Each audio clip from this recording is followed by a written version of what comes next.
Are live, everybody. Welcome back to the Pray Hard, Play Hard YouTube channel and podcast. Actually, right now, this is streaming to Twitter, and it's also to X, sorry, and it's also on two Facebook accounts. Whatever, yeah, two because I have two different ones for whatever reason. But yeah, so. That's why it might seem a little bit different. I actually didn't have time to even figure out how to put the intro in, so we're not going to have that intro like we normally do. Whatever, it doesn't really matter. Yeah, so hopefully next time I'll be able to actually post and make sure that people on other platforms can see it. We'll see how that goes. But right now, the quality is suffering a little bit. It's a little bit lower quality, but it looks fine to us. So hopefully it'll still be good. Yisrael Oh, Mendy's on. By the way, I love that you can see all the comments like right That's here. Yitzi or Mendy? No, it's Mendy. Whatever. It's... Okay. What is going on over here? Hi, Mendy. So, okay, good. Why don't I see? Kolos. Kashis. No, why hide? Show. Okay, good. See, you guys can tell it's a new platform, but in order to stream to multiple places, So, look. Okay, so we are at Parshas Noach, and therefore we are going to start with a beautiful nigun. It goes like this. Noach was a big tzaddik. Guys know the nigga? You can sing along. No, I'm just kidding. Okay, that was way too much. It's actually a really good song. Go check it out. Go check. I don't know what it's even called. Is it called Every Year's a Big Tzaddik? I don't even know what the song is called, but it's a great song. This calls What? the Yidden. Oh, yes. Like everything nowadays, we would like to dedicate all the Torah that we're going to be speaking towards the Yidden in Eretz Yisrael, to the Yidden everywhere, to the soldiers in the front line, so that this war can end immediately, and that there should be peace in Eretz Yisrael, and there should be no more pain for the Jewish people. Hostages should be returned immediately. Yes. Healthily. Exactly. So this parsha talks about Noach. It's actually my bar mitzvah parsha, guys. Noach is my bar mitzvah parsha, and I probably remember the laning to this parsha. And when I say I remember the laning, I mean the first two psukim, and everything else I forgot. But anyway, so this parsha actually talks about Noach and the Teva, right, and all the animals. Actually, the title of the video I put was "Fantastical Beasts in the Torah." I took the liberty to do that because we spoke about mermaids last week, and this week it mentions something that sounds very similar to the phoenix. Have you ever heard of the phoenix bird? The phoenix. What from a movie show that I shall not mention? Yeah, but do you know what the origin of? What is the origin? So the phoenix is officially this bird that lives for a really long time and then eventually gets burnt and then it's reborn again. Right, that's what it is. So, like many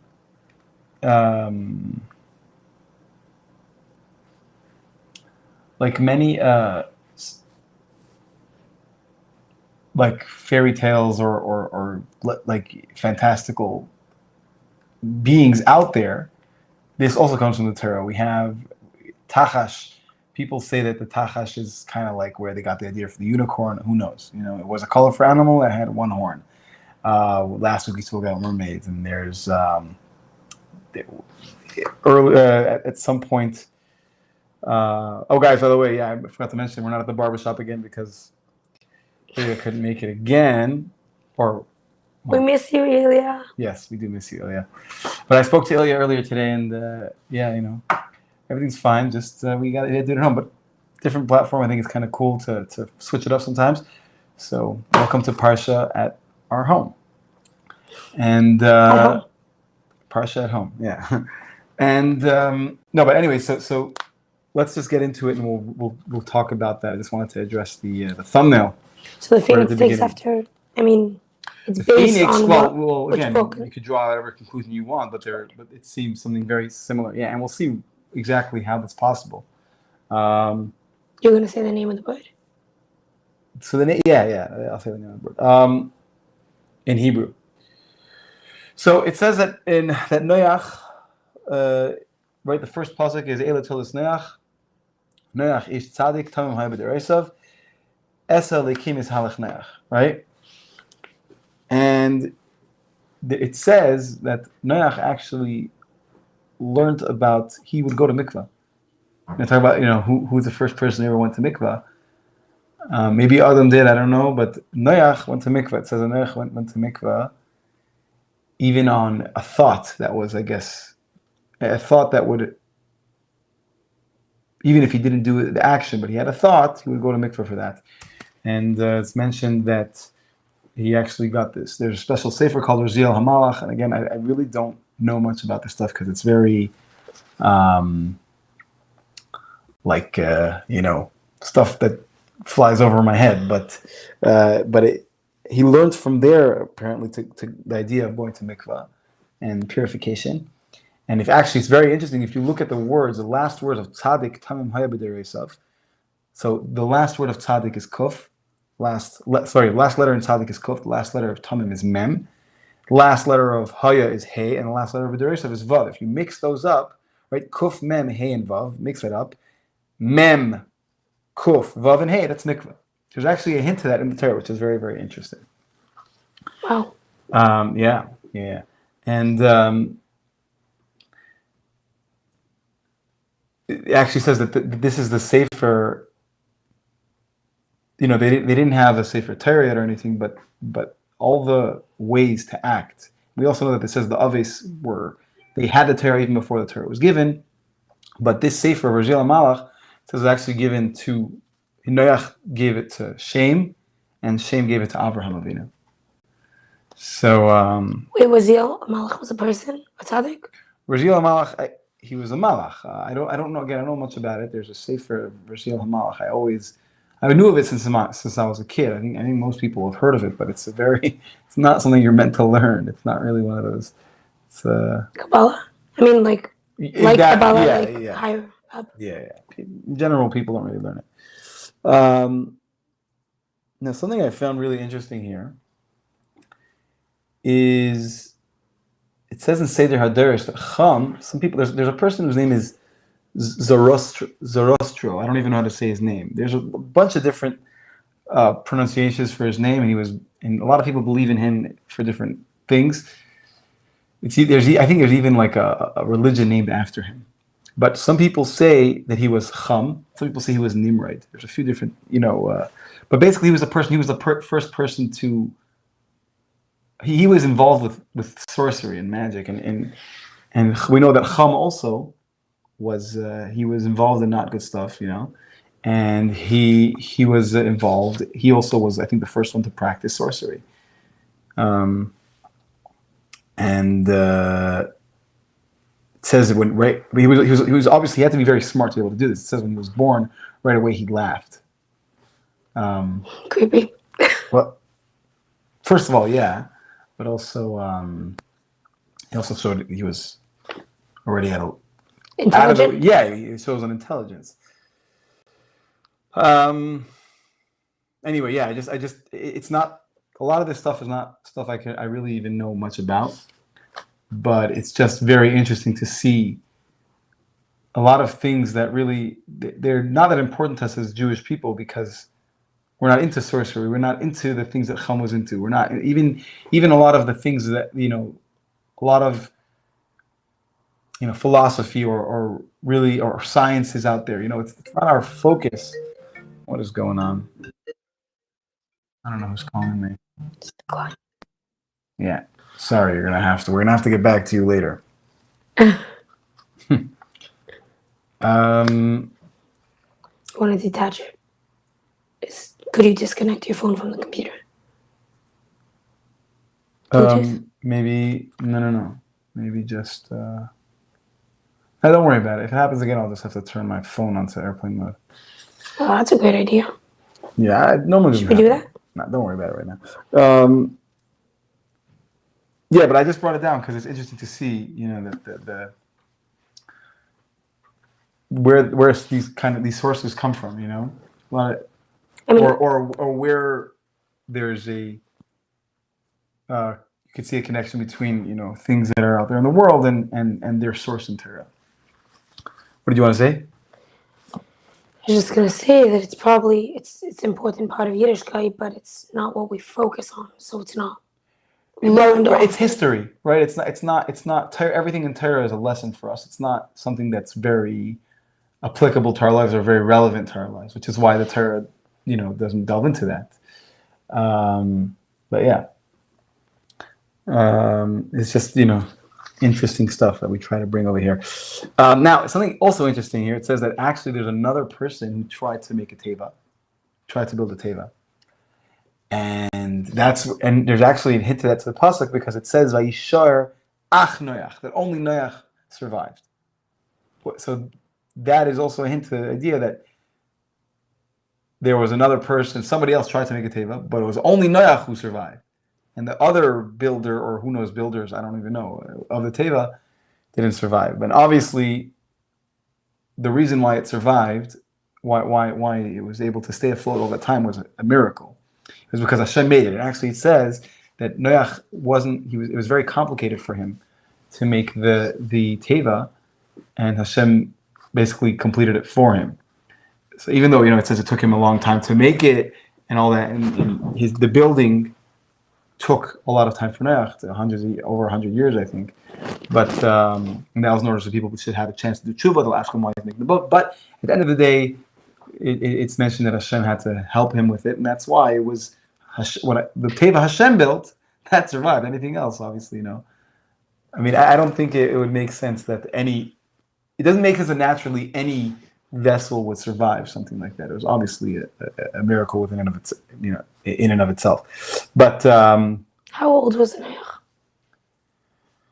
How old was Noach? You have to look into the Parsha, and I don't know why I don't know that. Let's see what Mendy says. Side comment in regards to Chum practicing Kishav, it's a machlekes in Gemara. If goyim are mitzvah on Kishav. Oh, interesting. So basically, sorcery is in Isur, is not allowed for us. Azir. Yes, Jewish people. The question is, are goyim allowed to use Kishav? I guess, well, Mendy, maybe you could comment on this. Maybe the question is if it ties into Avodah Zarah or not. Is sorcery a form of idol worship, or can you say that it's not? Or even if it is idol worship for a Jew, maybe it is an idol worship for a non-Jew, just like we see there's different forms of it. For example, there are opinions that say Christianity for a non-Jew is not idol worship, yet for a Jew it 100% is, and there's no quarrel about that.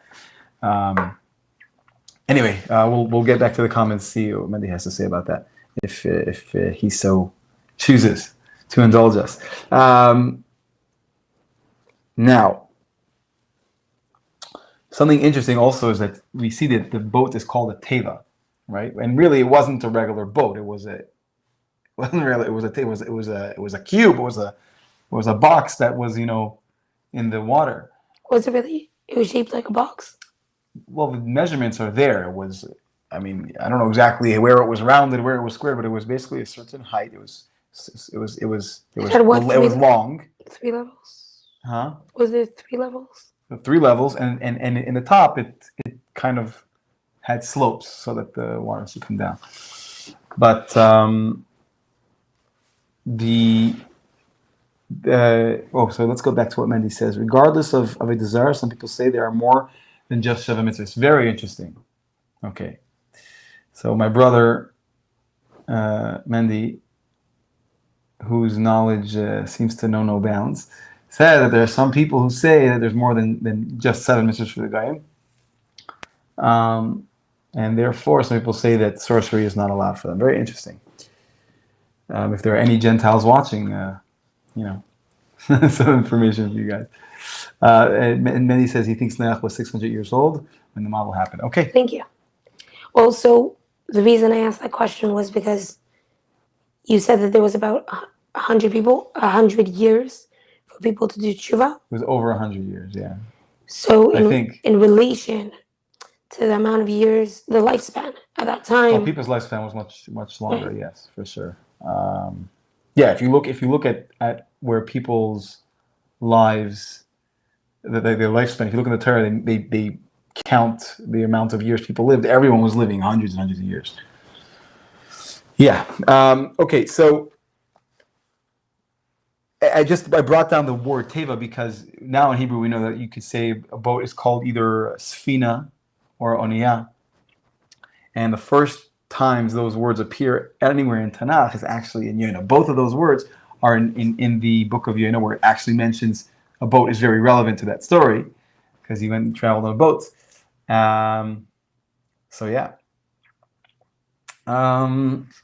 Just wanted to mention that if somebody ever decides to ask you where's the first time the words sfina or ani are mentioned, now you know. You're armed with that, in the Sefer Yena. For Yedias Klolios. That will protect me. Level black belt of Yedias Klolios. Like that's, Very knowledgeable. Okay. Oh, so this is kind of it. This is where we get to the phoenix bird and what that means, right? And how that connects to the Torah. So this is what we're talking about. It says that there was a bird called in Masechah Sanhedrin. What happened? So there was a Eliezer, who was the servant of Abraham. It says in the Gemara in Masechah Sanhedrin that he asked Shem how they were able to manage in the teva. They had to feed all these animals. Like, it's crazy. It's really, if you think about it, the situation in the teva was insane. Yeah. It was very cramped. It was uncomfortable. The story about Noach, how he got bitten by the lion and bitten. I thought it was kicked. Either bitten or scratched, whatever it is. He injured him. Right. And is there a debate on that? I don't know. I didn't look into it, but I'm asking too many questions. No, Mendy. Oh, welcome, Yocheved. We try to make it interesting with the cameras. So what was I saying? Oh, so Shane basically tells Eliezer everything that happened there, and he gives him a whole story. And one of the things he mentioned was there was this bird. It had its place in the teva, and Noach realized that it was the only animal that wasn't asking for food. And so Noach asked the bird, like, you're not hungry, you don't want to eat? So the bird says, well, I see how busy you are and how much you have to do. I didn't want to bother you. So Noach sees this and he says, it should be the will of Hashem that you don't die. So actually, later on in the Sefer, it mentions how the reason why I was able to not eat was because it actually was given the blessing of living forever from the time of the Chet Eitzadas. Why? So what's with this bird? First of all, this bird is called Ushina, or Chol. Chol, sand. Of Chol, actually. Of Chol. Wow, I just realized something. Of Chol? Yeah, there's a song from Hanan Ben Ari. It's so funny. I only got this now because I thought of Chol was like a bird on the beach or something like that. But now this is the phoenix bird because it says Ani Nisraf. I get burnt, but I choose to continue. It's so interesting. But I never understood that was the. See, well, now you did. See what learning Torah does. But what ends up happening is that it was actually given a blessing of life twice. Because when Chava ate from the Eitz Hadas, what did she do? She went to her husband. She went to Adam, gave him the food, and they gave it to all the animals. And the only animal that just refused to eat from the Eitz Hadas was this bird. Wow. And because of that, it was blessed with it wasn't cursed with death, because only people who ate from it. So according to this, there's a bit of a, let's see what Mendy says. I heard the phoenix doesn't die because it never ate from the Eitz Hadas. Yeah, there you go. Oh, nice. There you go. So he just mentioned that. That's confirmed accurate. Exactly. Mendy said it happened, it means it happened. But, so it seems to be a contradiction, as Mendy's mentioning. But there's actually the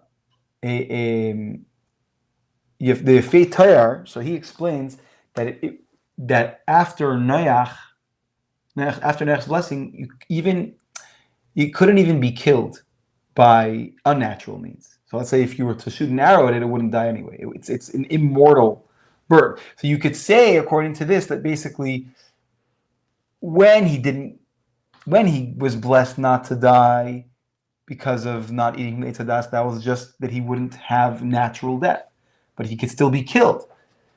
But Noach's blessing made it that he even couldn't be killed. So you could say that. Noach spoke to animals and understood them.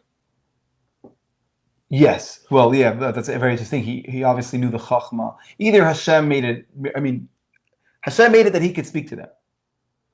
So there were two people There was in actually history? there were more than two people in history. Really? Yeah. Who spoke to animals? Who knew that? Yeah, of course. That we know that Shlomo did because he was the Right. smartest man. There's actually a story of Shlomo HaMelech, how he there was a king who wanted to learn from him, and he didn't want to, and then he finally taught him. But then his wife, he told him on condition that you don't tell anybody, because if you do, you're going to die. And his wife found out that he knew the language of the animals, and she pestered him until he didn't want to live anymore. He was ready to tell her. And then the king happened. This is very bekitzer, very short story. Then the king, Focus. then the king heard some of his animals making fun of him, saying, "Look at this guy. He lets his wife," something like basically like, Oh no. he's letting his wife manhandle him, and he's going to die because of it. So then he just yelled at the queen and said, like, "Sorry, like, Get out of here." Yeah, like, there's no way this is happening." And Okay, fine. Maybe it's good that he understood the animals. Well, He was able to withstand death, essentially. whatever the case is, yeah, there's a story like that.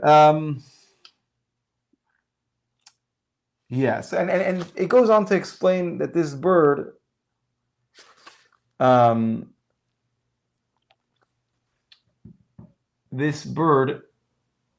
there's different opinions exactly what happens to it. There's some people that say that the fire originates from it. There's some people that say that he actually hovers over his nest and by this when it's really sunny, and that starts a fire, and he stays there because he knows he's going to be reborn. The point is, he gets burned. Some people say every 1,000 years he dies, and then he gets, he grows again.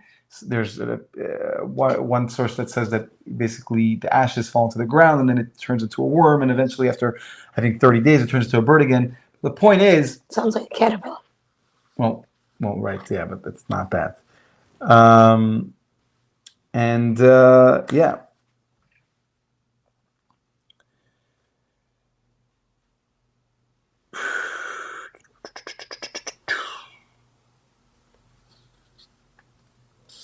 Yeah, so that's where we're at.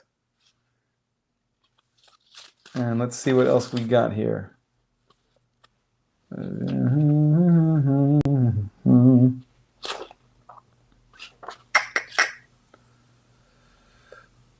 Oh, maybe we should say the story from last week. What's the story from last week? The one that, remember I asked the question? What was that? Maybe at the end. I asked the question, trying to remember what it was. Yeah. And you said you were going to say story. Maybe Mendy would remember. He has a good memory. What, I said I was going to say a story and I didn't say it? Yeah. Oh, yeah. Ooh, I forgot what it was about. Ah. Oh, so where's the phoenix today? Good I question. had the same question because no one seems to know. Like, there's nobody knows what. Like, right now, it's just a myth. It's a legend, right? Because no one has seen it. So I actually saw an opinion that says that there's only one of them. Some opinions say that it's a bird that can reproduce and everything, and then there's another opinion that says there's only one that exists. So if there's only one that exists, it would make sense why no one has discovered it, because it's practically extinct except for one. But I don't know. It's a very good question. There are many things that are mentioned in Gemara and in Torah that that we don't see them today, and they're very good questions. I guess there's a There are places also on Earth that there are humans that inhabit the place, but they have no sense of technology at all. So even if there were humans that knew of it, there's a good chance that they could know about it and it would just stay in whatever country or place in the world that they live. It would never travel. Right. That makes a lot of sense. Yeah.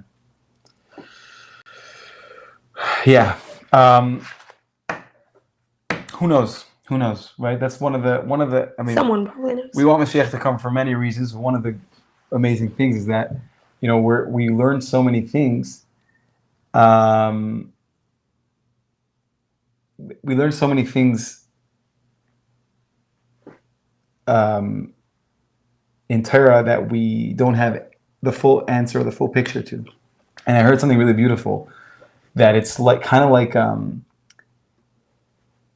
a person standing behind a really thick wall, and he's hearing a conversation, but it's a very muffled conversation. Only hears words here and there floating.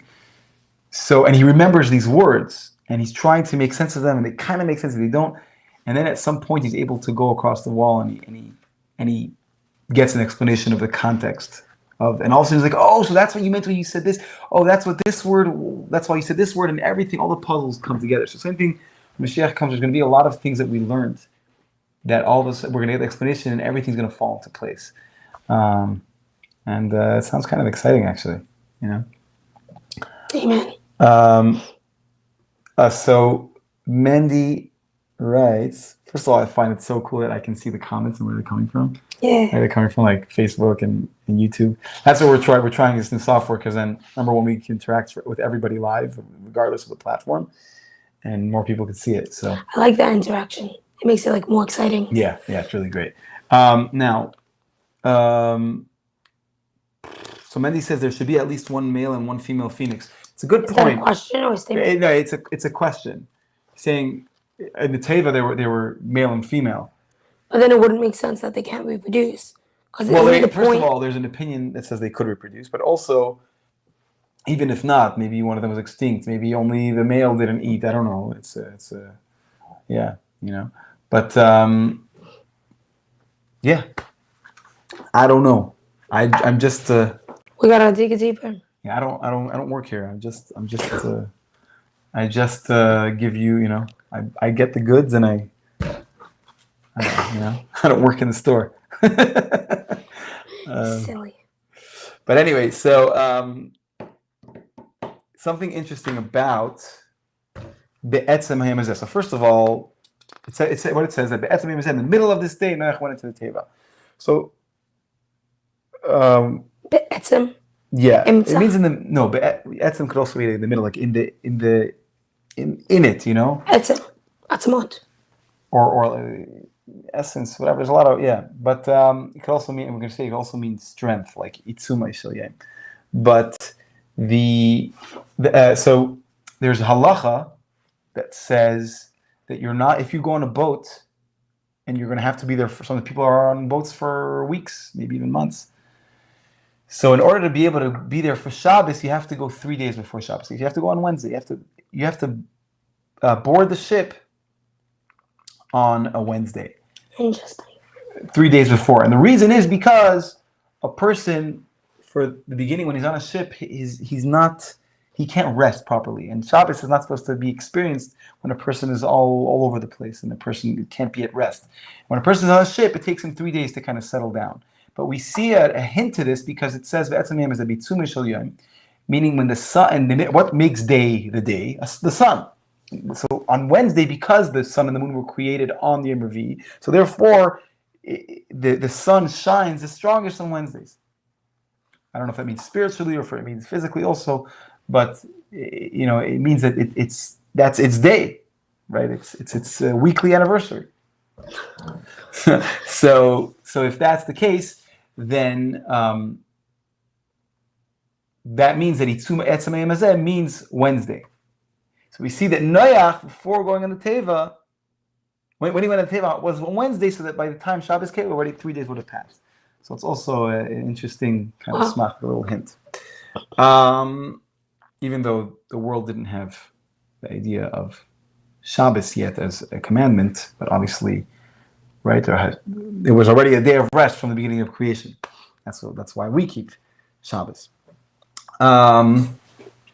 And then there's the obvious question of how in the world, if you think about it, if you look at the measurements of the Teva, how in the world were there, how do they fit everybody in the Teva? All the animals. You're talking about who knows how many species. Yeah, species of animals. Besides for the fish, all the birds and the animals, and then you had not only a pair, the kosher ones were, The fish were outside, right? The fish, the fish were. There was a miracle that kept them alive in the water. That was cold. So, the teva that I took our son to today, they had like a bunch of different animals, and then they had stuffed, fake, real, whatever animals it was, and they have like moving miniature animals. So cool.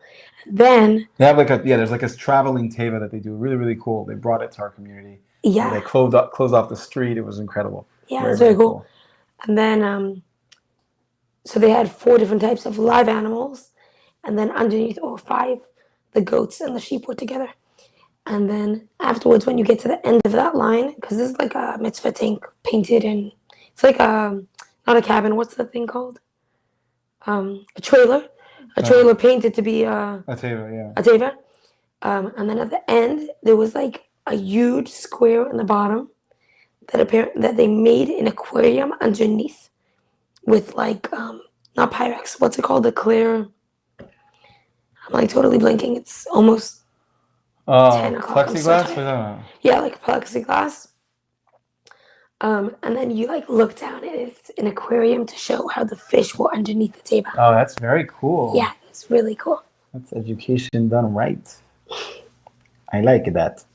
Okay, so this one, so basically there are different opinions that say how it happened, but some people say that it could be their measurements were different, meaning their amas were the amas proportionate to Noach's body and he was bigger, but everything points to it was just a miracle. The fact that everybody fit in there, was... Aside from Eig.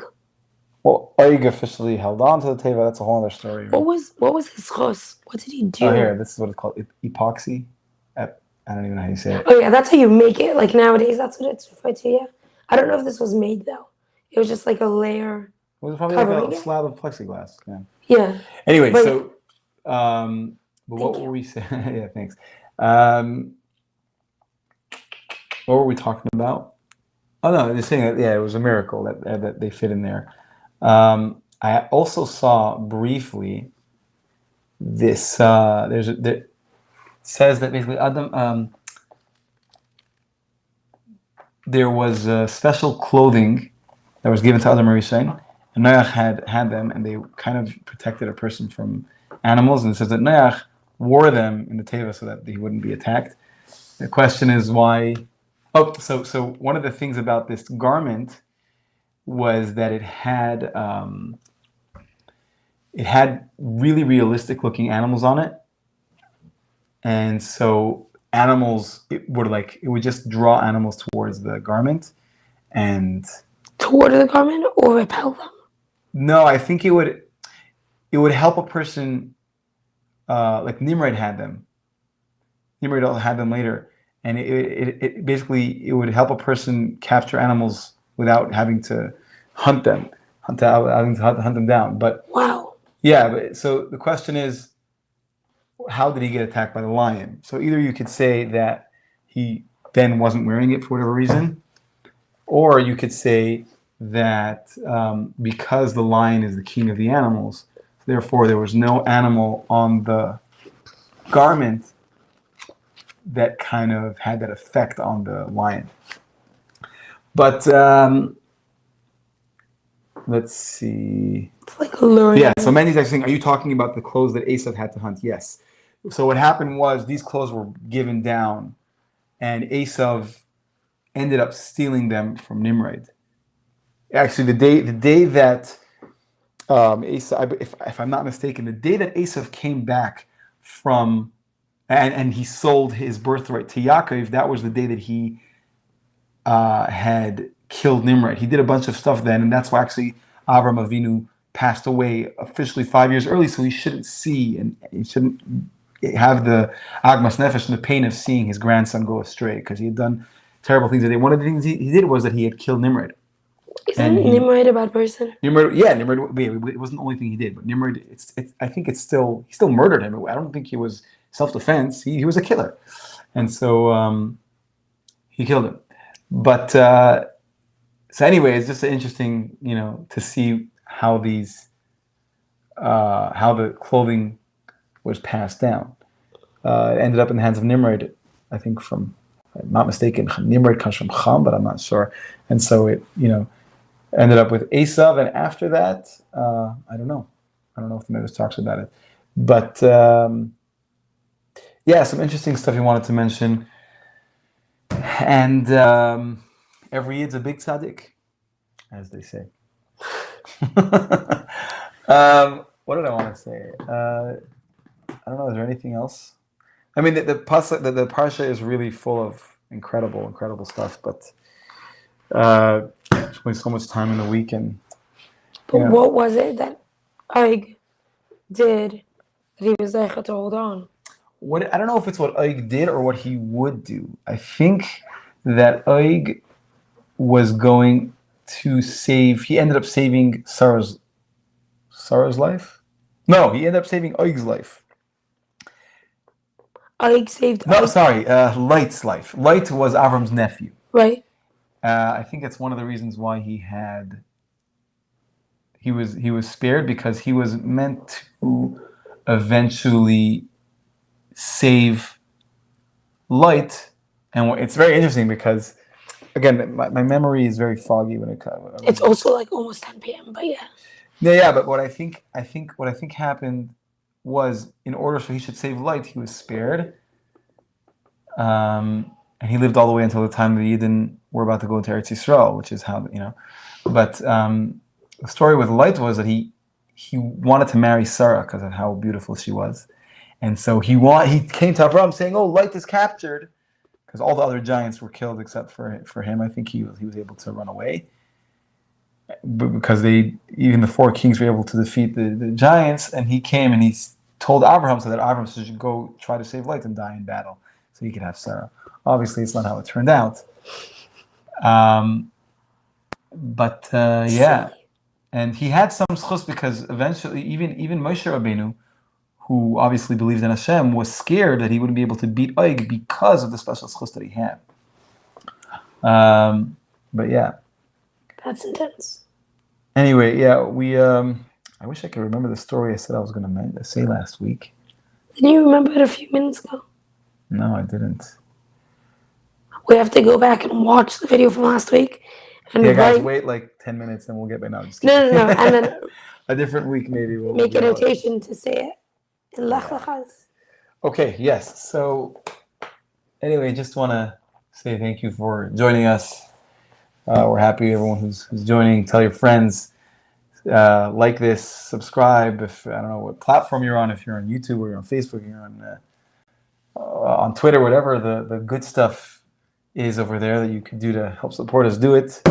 And I'm going to put a link afterwards wherever it's relevant, probably on YouTube, for the Patreon to help support the work. It's a lot of work and a lot of time, and Hashem. yeah, so help us continue to be able to do this. And thank you for joining. We hope you found this informative and entertaining. Ilya, you were replaced. No, Ilya, we want you back. Temporarily replaced. But he's not replaceable. It's true. You're not replaceable. You missed the beginning. Where was the phoenix mentioned in the parsha? Okay, so Yocheved is saying that there's no mention. She didn't say no mention. She asked where. Where was it mentioned in the parsha? I don't know if it's mentioned in the parsha. I think Sefer. You know what? Let me check. I don't think it's mentioned. I think it's just simply we brought it down. The Sefer that I learned from brought it down because. Well, from this parsha, no. Well, because it's all the animals in the Teva, and because of the story that's mentioned in Maseches Sanhedrin. So it's mentioned in the Gemara about what happened on the Teva. Yeah. You said it in the beginning. That's what I think it is. Let me just say. Yeah, so it just because it mentions that all the birds and all the animals were on and all the creepy crawlies were on the Teva. Therefore it was mentioned, yeah. We really don't need cockroaches. Yes, it is a Gemara, yeah. Chev is asking if it's a Gemara. Yeah, it's a Gemara, and it's also brought down on the Medrash. The Gemara brings down that Noach blessed him, and in the Medrash it's brought down that he didn't eat from the Eitz Hadas, and that's why he was blessed. Is it possible that some animals or insects that exist now didn't exist back then? Like, why would they save cockroaches? Like, we don't need those. That's a good question. I mean, why does anything exist? Officially, there's a story of David HaMelech that he understood the existence of every single animal except for three, or for every creation except for three, and he had a story which each of them that saved his life, and he had no more questions. But yeah, anyway, so thank you, people. Thank you for being here. We hope you join us next time. Thank you, Mendy. Thank you, Yocheved. And for contributing. Yes, for contributing and for making this an interactive experience, not just us talking to some cameras. And to each other. We hope you have a beautiful Shabbos, and may we see open miracles in Eretz Yisrael, and may there be peace worldwide when Mashiach come right now. Have a beautiful Shabbos, everybody.